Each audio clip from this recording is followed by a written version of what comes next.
Fala galera, vamos dar continuidade aos nossos estudos. Já estamos indo no livro de Crônicas, hein gente? Primeira Crônicas hoje, 16, 17, 18 e 19. Você que está acompanhando a gente desde o começo pode ter tido algumas sensações de déjà vu lendo esse texto, né?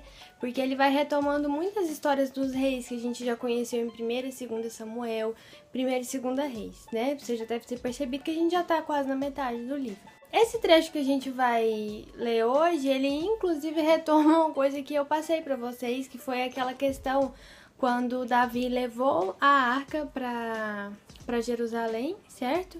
E como foi um motivo de alegria e toda aquela reflexão de Davi de que ele tem uma casa boa e a arca de Deus não, então ele queria construir um templo para Deus. Mas ainda no capítulo 16 é escrita uma oração muito bonita de ação de graças que Davi faz, colocando diante de Deus mesmo tudo aquilo que ele fez por ele, retomando um pouco da história. Também no capítulo 16, assim que termina a oração, a arca em Jerusalém, né? As tarefas são passadas para os levitas e eles já começam a assumir o papel deles.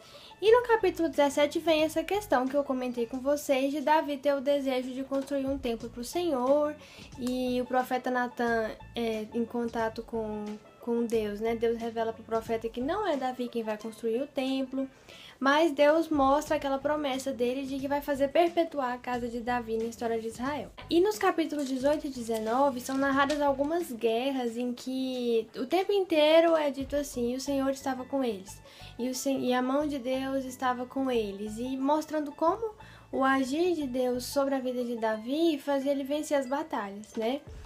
E quando eu falo batalha, é guerra mesmo, porque naquela época guerra era uma coisa do contexto. E vencer essas batalhas contra os povos que estavam em volta ali, só confirmava diante de Davi a perpetuação da casa dele, e também confirmava a glória de Deus, como Deus estava com eles, com aquele povo, o povo de Israel. No capítulo 19 é narrada uma outra guerra em que o Israel está um pouco encurralado por dois povos, mas mesmo assim Deus age, né, e dá a vitória para o povo de Israel.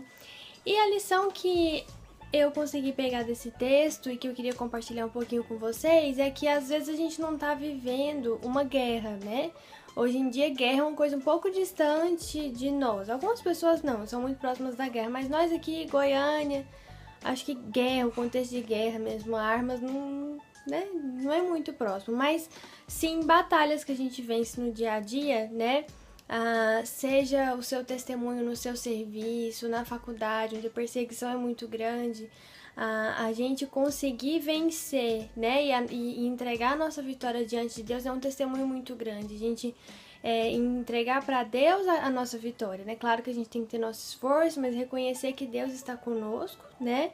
E quando a gente reconhece isso, a glória de Deus é revelada e as pessoas à nossa volta, né, podem até continuar às vezes ariscas com a gente por uma questão toda de ser cristão, mas há um reconhecimento, né, de como a nossa vida é diferente e como a gente consegue honrar a Deus por aquilo que Ele permitiu que acontecesse nas nossas vidas.